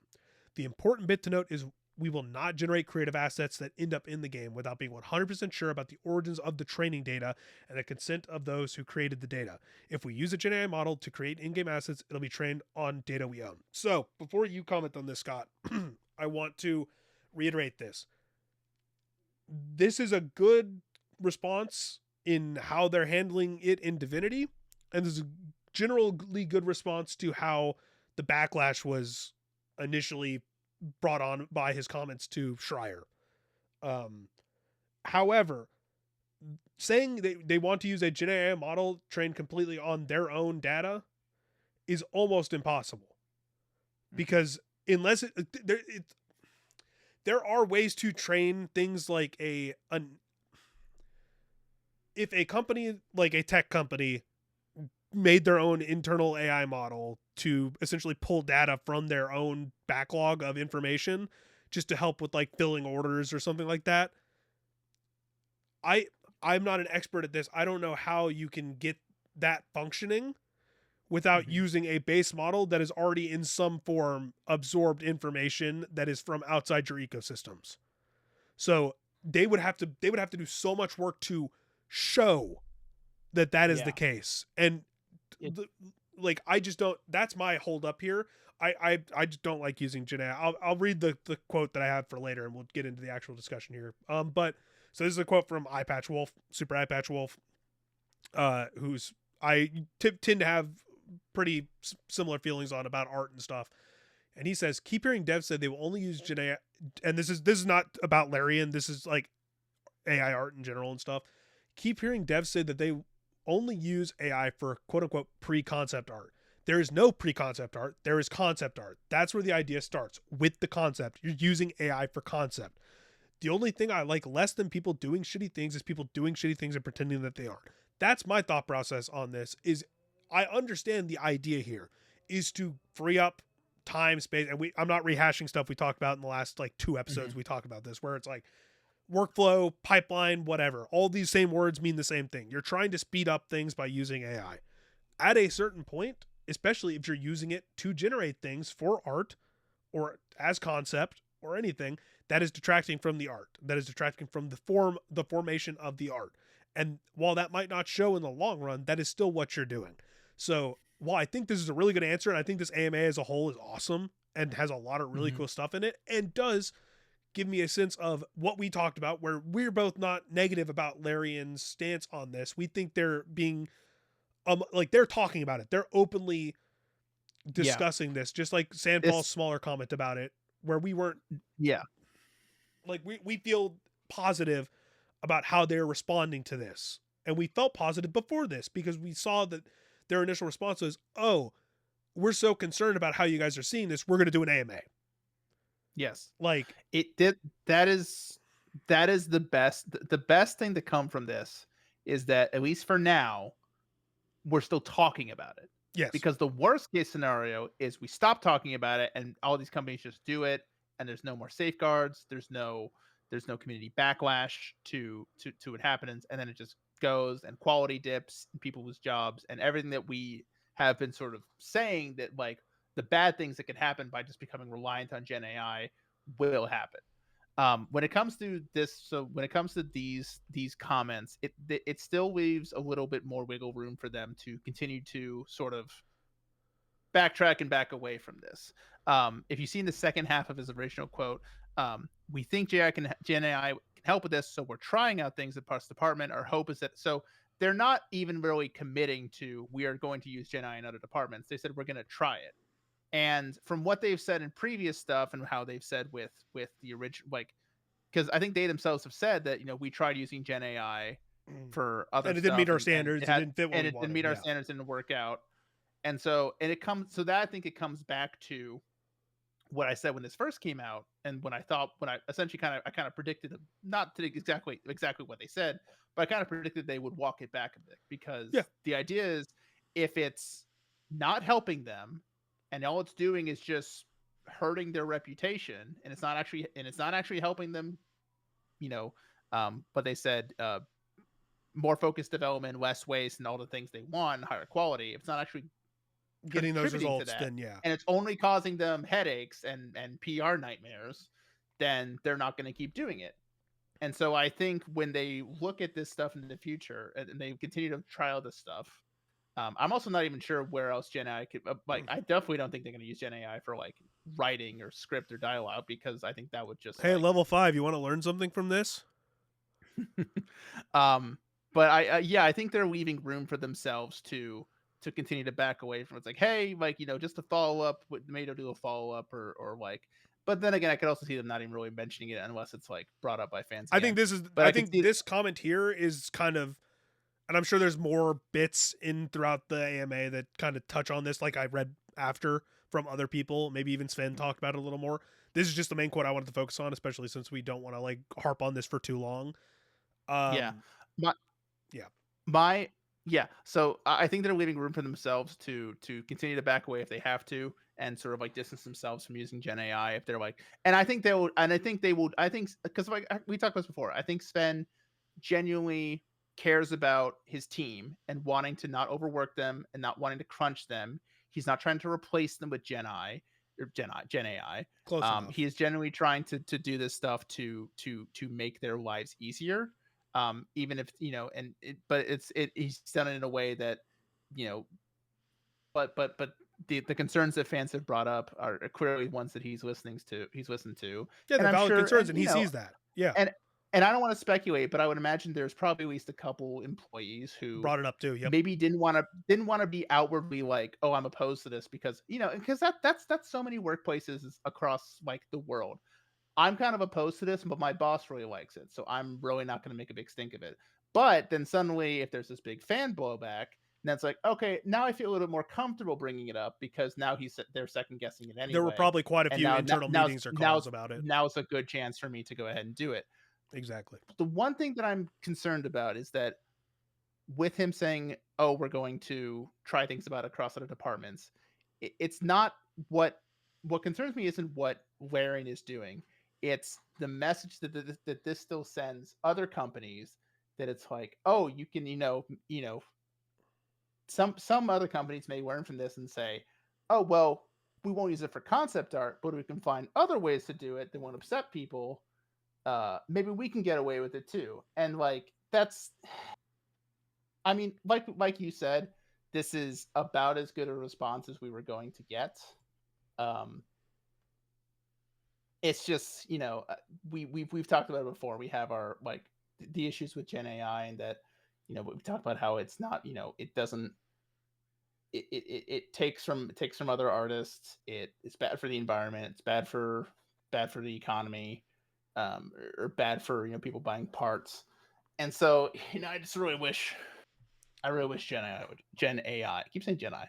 I really wish Gen AI would just kind of yeah. go away. So I'll skip ahead. I'll skip ahead to the other end of this spectrum, where there's a game that got listed on Steam last summer by a solo dev. I think his name is Raccool, who released a game called Hardest. It's like a roguelike rock paper scissors game. There was just a small indie project, but after apparently started dating someone that was staunchly anti-AI and kind of opened his eyes, because he just did it while he was. I'll read the full post that he made on Steam, but this game is being delisted because this creator who has AI art assets and AI music assets in this game has realized the harm that brings to the industry and other creators. And even one of the quotes is, "The game existing in its current form is a disgrace to all game makers and players." So this is the post. This game will be deleted on January 30th.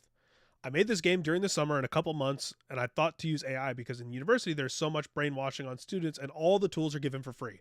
So I could generate unlimited images for free and so on. Google is very bad about this. They target students, they target universities, they target a whole bunch of stuff like that by giving them free access to the pro versions of like Gemini and stuff for like low cost or no cost at all, because they want to force this you in. have they're like, if you have a student ID or a student email address, you can get like this version of it, and it's I'll finish reading. On that point, Microsoft has recently said that they're put the Microsoft 365 Copilot. They're forcing, and Google Gmail is getting a Gemini inbox. The reason they're doing this is because no one is adopting these features of their own will, but because they've sunk so much money into this stuff that they can't fathom that they're going to lose out on this market that they keep dreaming up in their head that everybody wants to use their products. So they're forcing it into products that people existingly use, because that means whenever you see a pop-up and you have to close it, or whenever you accidentally hit the Gemini button, like I do in some of my email stuff all the time, because I have a Google workplace that I use for storage and sending stuff. Right. Whenever you do that, it counts as you using their product, and they can put that as a percentage in their uptick on whatever thing they're sending to shareholders, even though it's not actually you using the product. It's a way for them to inflate their numbers so they can show it to shareholders and not completely tank in their AI department. I digress. That's a whole other discussion. Just be aware that that's what's happening when you see this. And I'm so mad about it because people don't see it happening. But let's take his statement from the top, because we did a little bit of a tangent. So this game will be deleted on January 1st. I made this game during the summer in a couple months and thought to use AI because in university there's so much brainwashing on students, and all the tools are given for free, so I could generate unlimited images for free and so on. But I have realized the AI is not actually free, and it has a major effect on the economy and environment. Some AI companies can use this game just as existing as a reason to get more investment for their AI companies that benefit no one, but rather suck resources from the economy from hardworking people. I coded everything myself so I can in the future make a new game with real assets if I feel like it, but the game existing in its current form is a disgrace to all game makers and players. Ethically only logical reason is to delete the game from Steam. The girl I've been dating for a month made me realize this. Thank you, Ero Lane, which I believe is the developer's real name. So that's the opposite side of this. Like, people are. Oh, I thought Ero Lane was the name of his girlfriend. And he was thanking her for maybe it is. Who knows? But like, the point being, people are realizing that it's bad in a lot of ways for creatives and stuff. Like, people are making stands in their own little ways. Like, we won't use it for our writing. We won't use it for our images. I don't use it for titling or editing or anything. Like, I edit the podcast and stuff just in my own time without any of those tools. Like, I mean, obviously we've discussed this. Gen AI is different from AI, and there's AI in everything, but Gen AI is what we're staunchly against. Yeah. And this is one person making a stand against it after realizing that their original stance and what they've been taught was wrong. Yeah. If you want to use like the AI features in Google to like help you with a search query, like that's not the end of the world. I mean, autocomplete's been a thing forever. Accurate. Yeah, like stuff like this has always been around. It's just like now it's like being kind of pushed really prevalently, and it's trying to get you. It's essentially trying to funnel you into those Gen AI features that they then want to try and sell. Or I don't really how do these companies even think they're going to make money off this? I don't really understand. They're just giving people assets for free, and you can just like generate it. Like I just don't get what their end game goal is. Or they're just so stuck into it now they have to figure out a way to make it work. It feels like it's the latter. Look, I'm just gonna blow by this next addition to the list because it adds on to this and what we're talking about.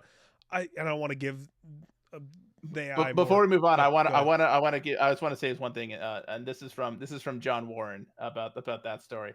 Behind every redeemed man is a girlfriend telling him how fucking wrong he was about the Gen AI. Yep. To which I replied, or about anything. Yeah. Hey, ladies, keep it up, please. Whack the people in these bubbles. It's not your responsibility. You shouldn't have to. How about? So I'm also going to tell the men you should be learning on your own. Don't just wait for a woman to come by and teach you the right thing. True. Do it on your own. Because if you do that, then that makes you more a more desirable person if you're capable of learning and reflecting on your own without having a woman to do it for you. Dang, that's crazy. Personal growth is a good thing. Just saying. Anyways, I'm just gonna flash this. This is from our buddy Mike Straw over at Insider Gaming.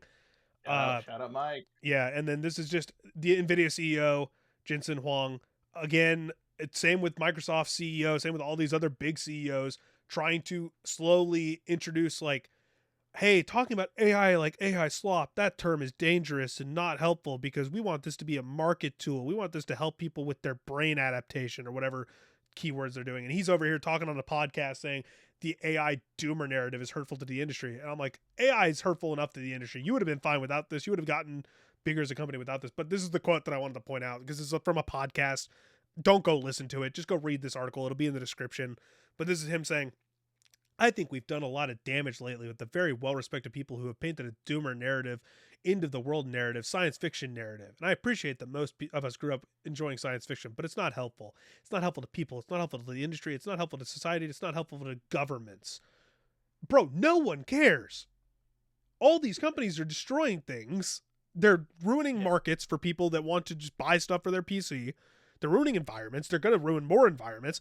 I mean, the EPA earlier today, there was the reports that the EPA is no longer factoring in like how many people are not killed or not damaged by like these environmental protection things on big like projects. Instead, they're taking into account how much like the cost cutting would affect businesses and companies and stuff. Like nothing that this industry is doing is good. Nothing. There's no positive. It very much comes across as, you know, I don't know if you're a big Simpsons fan. It's like, am I so out of touch? No, it's the kids. It's the consumers who are wrong. It's like if you're a business, shouldn't you be listening to the consumers, like the people who are buying the product? No, and if because they're like, we don't want this, and they're like, well, I mean, we think you want it, so we're gonna keep selling it. We see a market for it, so we're gonna keep pushing it and pushing it and pushing it until either we hit a brick wall and fall off a cliff, or you have to adapt it because there's no other option. And it's not like you're gonna relent. We're just gonna weave it into all these different things, like we mentioned earlier, where it's like you don't use Microsoft Office now. You use Microsoft 365 Copilot. Thank you for supporting this. The thing is, I didn't agree to that. NVIDIA, out of all the major companies that are involved in this like 7-company chain of sharing around the same $100 billion or whatever, is the one that will suffer the least. Sure, they'll take a huge market hit once this bubble pops, which the title of that podcast is like, the AI bubble is a myth. And I'm like, no, it's not. It is eventually going to pop because they cannot feasibly show a product. I like the idea something like, the AI bubble is a myth. And then like, I like to imagine like a giant bubble just growing behind them as it's like a what's it called, like Police Academy or like the Naked Gun, where it's like everything's fine, just move along, and the building's on fire behind them, like just move along, nothing to see here. But that's what I'm saying. They're not feasibly showing a product. Out of all these companies, NVIDIA is the only one that's feasibly showing something that people are still going after, because they have already implemented the kind of AI that we don't hate into their products for DLSS and like the machine learning that we don't care about because it's helping the chips run better. The NVIDIA broadcasting, where like it can help you with your production, and that is an entirely like different thing video compared to all the other stuff. They're just being sucked in because they have to at the scale that this is. But they'd be fine. So the fact that he's saying this is even more detrimental to the market, because now he's backing up all these other giant companies that are just funneling money around because they don't have a product to sell compared to the product that his company is actually selling. Yeah, my guess would be because even if NVIDIA would be better off compared to other companies if this AI they're still screwed because the entire everything involved is screwed. They're still going to be in big trouble. So my guess is they're trying to do like damage control beforehand, because they're trying to soften even the blow. if other companies have it worse, then that's, you know, investors are still going to be like, well, this whole industry kind of looks like, well, I don't want to touch it right now. And then NVIDIA, who maybe are still in a better spot, well, now they're not in a better spot because investors just don't like the industry as a whole. Yep. So, yeah, I just it's kind of dumb. It's a whole mess. Regardless, I'll finish this off by saying the publisher that helped put out friggin' what's the Manor Lords. The Manor Lords publisher is basically called is one of many publishers that's like, hey, we're not going to touch anything with Gen AI. They had a quote where they're saying it's cancerous to the industry.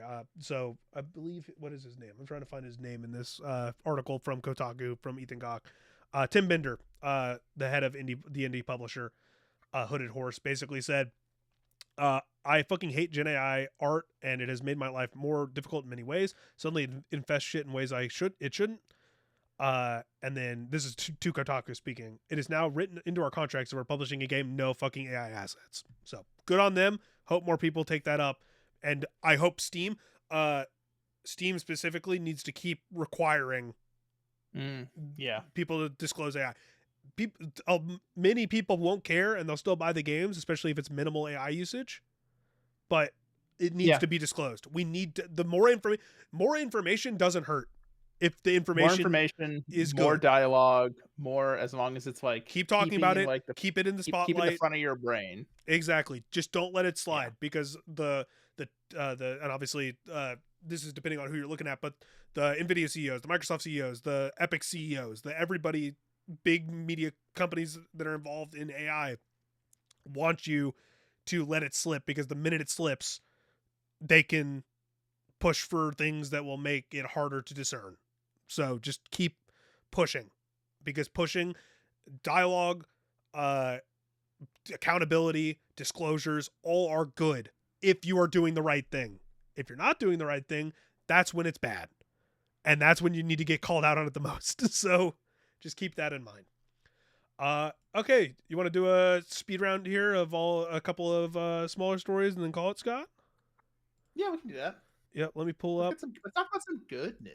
Yeah, we got some good news here. I'm going to pull up these articles real quick of the good stuff, except for one. One's dangerous to me. I got one that's like really good for me, and then one that's really bad for me.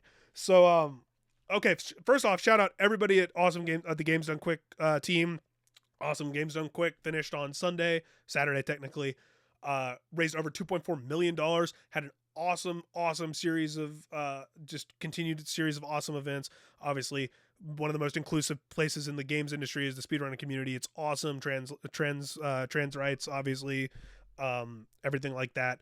So shout out to them. $2.4 million. I watch way too much of it every year. It's always in the top of my Twitch categories or Twitch channels watch, because I have it on almost constantly while the events are going on. Like, I was in New Mexico when it started, and basically as soon as I got home, I was watching a GDQ. So love GDQ. Shout out in particular, I was mesmerized by Kovac when he did the Doom Eternal 100% so good Nightmare run, and like, it was so funny because everyone, and he even did an AMA on the speedrunning subreddit, because everyone was asking about like the keyboard aiming thing he was using. He has like this Azeron Cyborg 2, it's like a big like computer hand with like 20 different inputs and like a joystick, and it's like some weird like sci-fi looking thing, and everyone's like, what is that? Like, it was look crazy. But just watching that was just like, it's like, I think speedrunning, this is my take, I think speedrunning is an esport, and I think it is the most impressive esport. It is 100%. It's an esport. There are events that people, Ludwig's fastest gamer, best gamer always includes speedrunning. Like, everybody, speedrunning at various levels is so much. It's a competition, but it's the friendliest and the most. But it's also a marathon. It's also like these marathon ones are crazy. Like the endurance, and that's just endurance. Because like if you're running a marathon, like you don't have to memorize every single like turn and like trick to like and like little bump and crack. Where like in speed runs you do, like when he's did you see Eternal, he's like, you got to do this and this and this, and you got to go here. The thing that brings exactly where to go and when things are gonna pop up and like when to do like this little thing. It's like oh my god, like I couldn't even know like if you tasked me with like doing a Doom Eternal speed run, I couldn't do it. I wouldn't even know when to begin. Like you gave me a week, I wouldn't come anywhere close to this. Well, like, the one that always brings the one that people always bring up, because it's one of the ones that brought a lot of people into GDQ, is the Wind Waker speedrun. So Legend of the Wind Waker. Because have you ever seen a Wind Waker speedrun? Because I've not seen a Wind Waker. Okay. The amount that has changed over the years is astronomical. There is a moment where you have to get the photo taker, the cartograph, whatever it's called.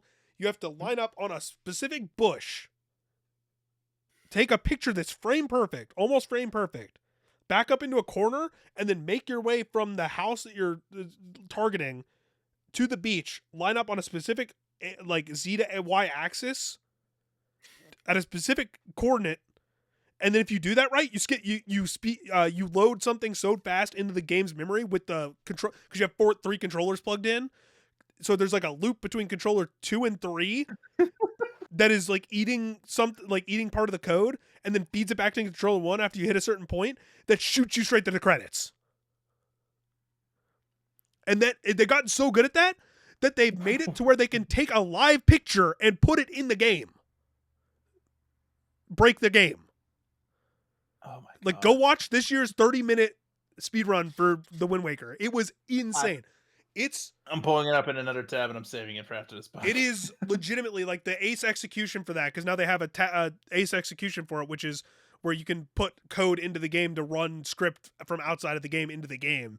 Like, that's insane. But the last run of the speedrun, literally, they almost always end it with a Pokemon run because Pokemon's so popular and they're such a huge speedrunning and challenge community for Pokemon. That run was run by Adef, who's a known speedrunner, does a bunch of really cool Pokemon content. Go check him out.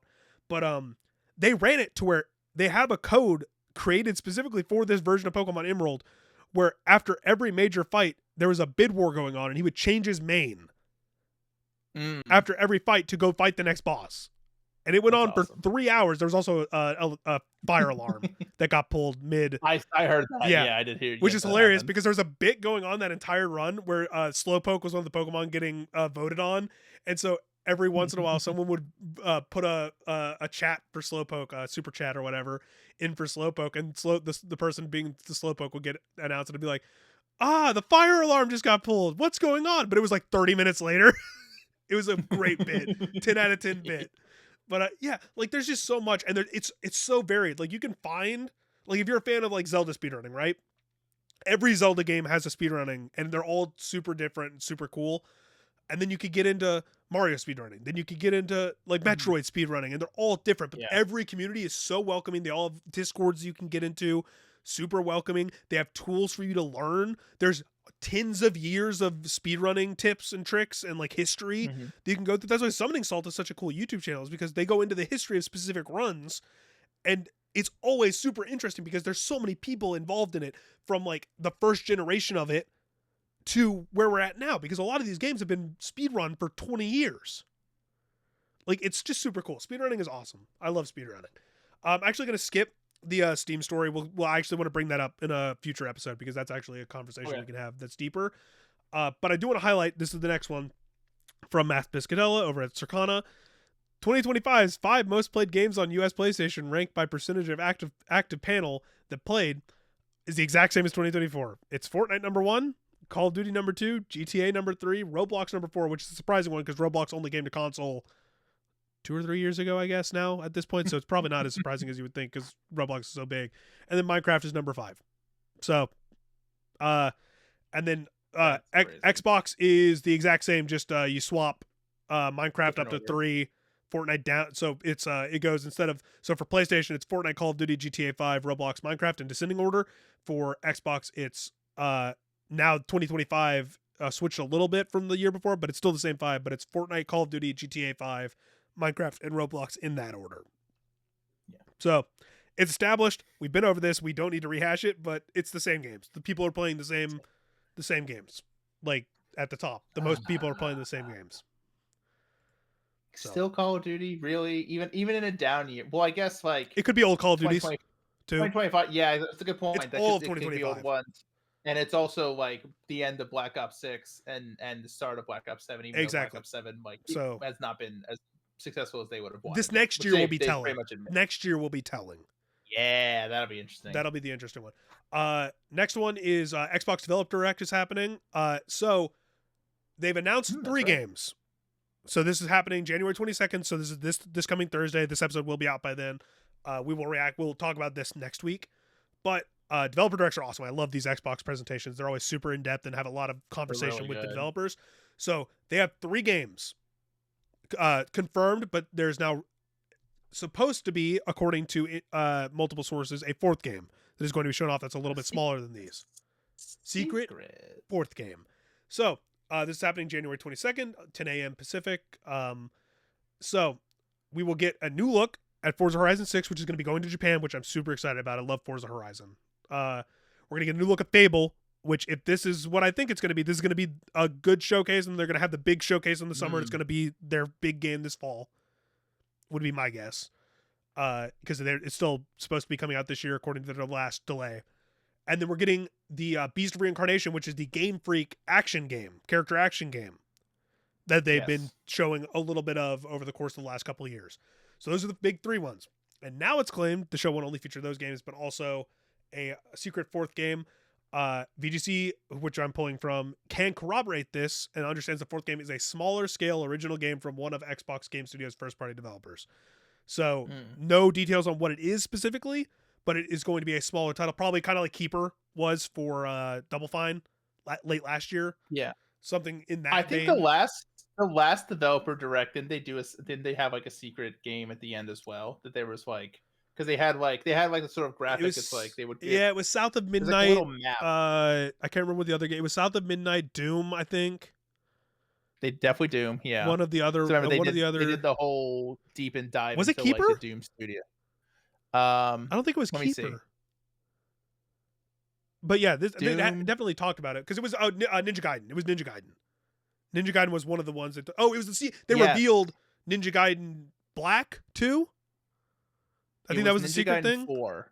Yeah, no, well, Ninja Gaiden 4. Well, I know, but I think they revealed in that direct that Ninja Gaiden Black 2 was getting a remake. Yes. Plus Ninja Gaiden. That was the Black, secret. Yes. Yeah, that was the secret thing. Okay. That you could play that day. It was Shadow Drop. So we'll see what this is, but I'm excited for that because not only is Game Freak's, that game looks pretty cool. Game Freak's when Game Freak goes third party away from Pokemon Company stuff and Nintendo stuff, their games are usually weird but cool. So I'm excited about that. They're probably excited about this direct because the last one, it had Doom, which was very good. It had South of Midnight, and it had this little old game that kind of did pretty well, Expedition 33. Yeah. So I think they're pretty happy with how that went. Yeah. So I think this is going to be, I mean, getting the Game Freak game is actually a pretty big get because that's going multi-platform. Cool. It's not just an Xbox thing. So I'm interested. I want to see what that is. I want to see what Forza looks like, and I'm interested to see Fable. That's a Jess thing. Jess is big into Fable. Yeah. I think it's funny that they've got the Game Freak thing, and they also had Pal World when it first came out. True. Yeah. Hey, I hope that game's on Game Pass. I'll probably buy it just because I want to support Game Freak as a developer. Sure. Outside of Pokemon, I bought most of their other games, but I want to see what it looks like because it looked really cool from what we've seen, but I want to see more of it. Now this is where we're dangerous. We're getting to another Game Freak thing, kind of. This is the Pokemon company. Pokemon Legos got shown off for the first time because they've officially partnered with Lego. Previously, they were partnered with Mega Bloks or whatever. Now we're getting Legos. I'm not a big fan of the Pikachu looking thing, but that statue of the starters, the $650 statue. Kale, no, you don't need a Kale. Bro, I'm unemployed. What do you mean? I don't know. I can't afford it. Kale, wait till the Poly Market sponsorship comes in. Then we can get Then I can get whatever I want. You're right. I hope that this is going to be a good running bit. I hope this is a running bit for us. Poly Market sponsorship. Sure, why not? We just keep Will Kale, how long does it take Kale to build the starter set on his bet stream? now on our non-existent Patreon. Plus 1.5 1.5 hours over under. Yeah, but the starter thing looks cool. I was gonna look into getting they have the first 8 badges, like a collection case of the first 8 badges in Lego, and I was like, oh, I'll get that. That's a pre-order bonus for the statue. So if I want that, I have to pre-order the $650 statue. Cool, great, awesome. But yeah, I mean, this is cool. They've got the statues, the 3 starters, final forms, which is pretty dope looking. The collection case for the Kanto badges, which is dope. They got a Pokemon Center. They got a Pikachu and an Eevee. The Eevee looks pretty good. The Pikachu looks a little funky, I think, but it's cool. They're going to be doing more of these, obviously, but it's a cool collaboration. Now, the thing that wasn't dangerous to me, but it was very, very thumbs up from me, is arguably the best Fire Emblem game is now playable on Nintendo Switch Online. So, Fire Emblem Path of Radiance, the GameCube game, which costs way too much money in secondhand if you want to get it physically, because I bought that. I remember buying it in 2014, and it was $100. Mm-hmm. It's insanely expensive to get Path of Radiance physically for the GameCube, because I rented it when I was a kid and I loved it, or when I was older and I loved it. But this is arguably the best written, best characters, best world. I think it has the best world building of any Fire Emblem. I'm not sure if I put it as the best. Obviously, like people are saying, I saw Imran Khan be like, "This is the best Fire Emblem game." Fire Emblem 7 fans are coping, and I'm like, I agree. I'm a Fire Emblem 7 person. That was my first Fire Emblem game, and I love that game with all my heart. But I do think overall, Path of Radiance is a better game, especially from a world building perspective. Like the amount of depth in the characters and how it handles, racism and bigotry and just like all of these like super factors you wouldn't expect on it from a Nintendo game it's so well written. But it's free on Nintendo Switch Online for the GameCube, which means it's only on Switch 2, unfortunately. But this is going to crash the market for the physical versions. Thank God. Like, so if you do want to get it physically, you can actually afford one now. Yeah, it's going to be more affordable eventually. It reminds me of when Valve changed the Counter-Strike skins and made it so you could trade up reds to get a knife. Now it's like, well, now I can just buy a knife because it's way cheaper now. Exactly. Well, it's the same thing when Paper Mario got the remake.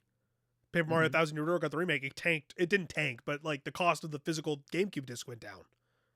Yeah. So very similar to that. Then you could just wait for the remake. Yeah. Exactly. Yeah, but definitely go play this game. It's one of my favorite games of all time. I'm also going to include a link. I should have found the actual post. It's an article called "We Will Reclaim This Land: Thoughts on Fire Emblem Path of Radiance." It is by a reviewer. I want to find their name. I cannot remember it because I didn't put their. I'm actually going to pull it up right now because I have it bookmarked on Blue Sky. But a reviewer did this personal project on reviewing it essentially.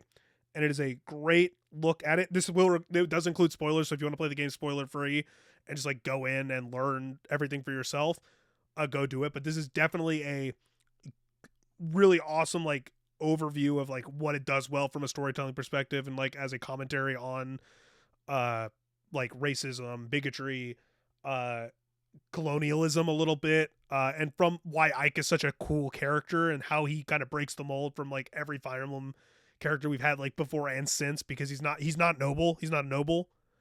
He's the dude that was raised in a mercenary company. He's kind of just like there's a moment in the game where Ike is in a noble court with some of your party members, and one of your party members is like positioning herself to try and get help for this quest you're going on from these nobles, and they're kind of making her eat crow and like beg and like taunting her, and they were like, and then they say something at the end, and Ike is like, "You just did that for nothing. Like you degraded her when people are in danger and she needed your help." And like he goes off on them about it, and it just kind of solidifies kind of like who he is as a character. There's a lot of good moments like that where like it's just Ike is dope.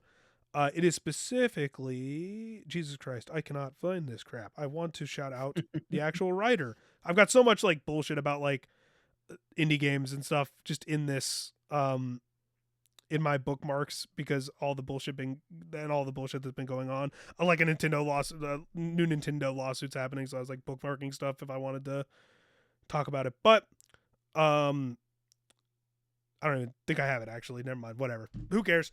It's the article is in the description. I wish I could shout out the author. Maybe I'll probably try and include their name in the bottom. But yeah, it is. Just go read it. It's awesome.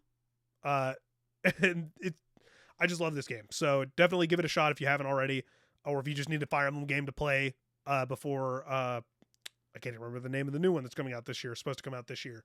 So definitely give it a go. And if you like this one, there's a sequel on the Wii, which who knows if we'll get that on Switch at some point. Maybe we will. But give it a go. Scott, any closing thoughts before we call it for the week? If you like games like a Helldivers, I implore you to try out Far Far West. Please do. We've really been enjoying it. It's currently it's a playtest right now. It's free. Yep. It's coming soon to early access. It has a lot more to offer than you would think from a playtest too. Like we are multiple nights into playing this game, and there's still new stuff. Yeah, it's really cool. It uses like actually a really cool use of AI, like procedurally generated maps, which I always think is really cool. Procedural generation was one of my favorite things in gaming that I've talked about over and over. Is a nemesis system, so that's one of the ways that like AI in games is really cool, and they do that.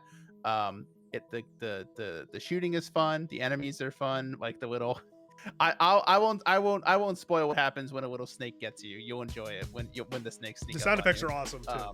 So unless you're definitely afraid of snakes. But yeah, great vibes, great little atmosphere of like the little town where you get upgrades.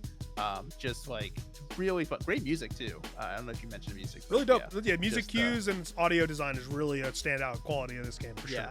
Far West. Please check it out. We're really enjoying it, and we think you would too. I think this was at the new Game Plus event, which I actually haven't watched, so I need to. I saw the clip of the game being talked about earlier today, so I haven't watched. So I'm gonna go back and see what was there. But yeah, that's about it.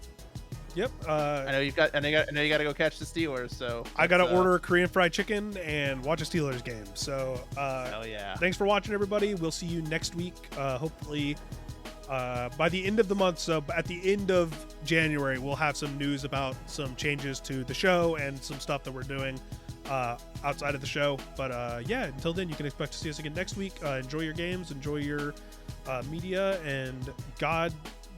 I don't know if I want the Steelers to win, but I'm going to go watch this game anyways. Bear down.